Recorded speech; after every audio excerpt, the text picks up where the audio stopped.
आप देख रहे हैं अल्फा डिफेंस हिंदी में आपका स्वागत है।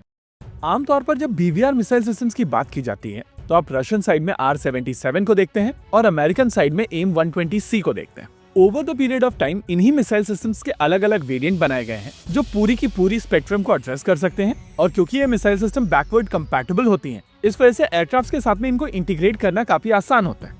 भारत की अगर बात की जाए तो भारत की अपनी सबसे पहली बीवीआर मिसाइल सिस्टम है अस्त्र।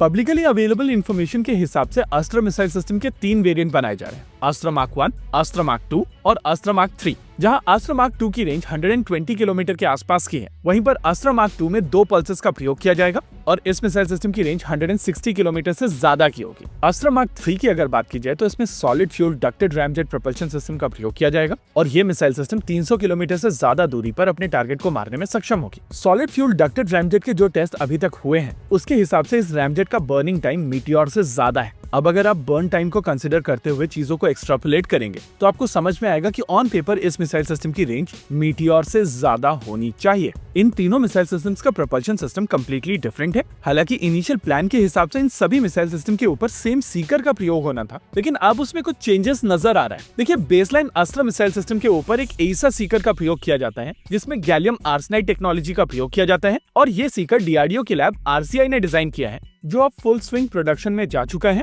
और अस्त्र मार्क 1 के लेटेस्ट वेरिएंट एग्जैक्टली इसी सीकर का प्रयोग कर रहे हैं। देखिए, शुरुआती अस्त्र मिसाइल सिस्टम की जब टेस्टिंग शुरू की गई थी तो इस मिसाइल सिस्टम के ऊपर एक रशियन सीकर लगा हुआ था, जिसको बाद में एक इंडिजिनस सीकर से रिप्लेस किया गया था। ये शुरुआती दोनों ही सीकर यानी कि रशियन और Indian seeker Ku band pulse Doppler active RF seekers थे, जो कंपैरेटिवली पुरानी टेक्नोलॉजी का प्रयोग करते थे। इस तरीके के सीकर्स को जैम करना आसान है और आज की तारीख में एयरक्राफ्ट के पास में जिस तरीके के इलेक्ट्रॉनिक वॉरफेयर इक्विपमेंट आ चुके हैं उसके खिलाफ इस तरीके के सीकर्स बहुत ज्यादा इफेक्टिव रह नहीं जाते हैं।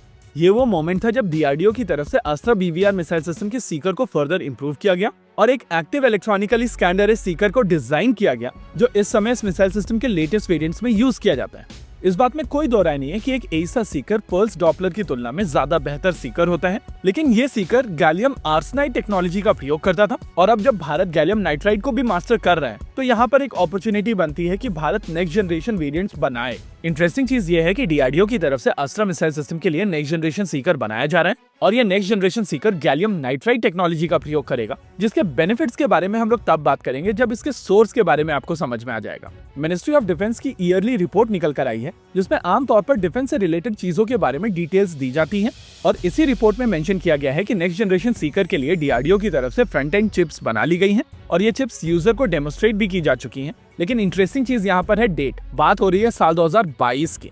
आमतौर पर मिनिस्ट्री ऑफ डिफेंस की ईयरली रिपोर्ट लेट आती है क्योंकि वहाँ पर एक डीक्लासिफिकेशन प्रोसेस फॉलो किया जाता है, जिसके चलते इसको क्लियर करने में सालों का समय लग जाता है।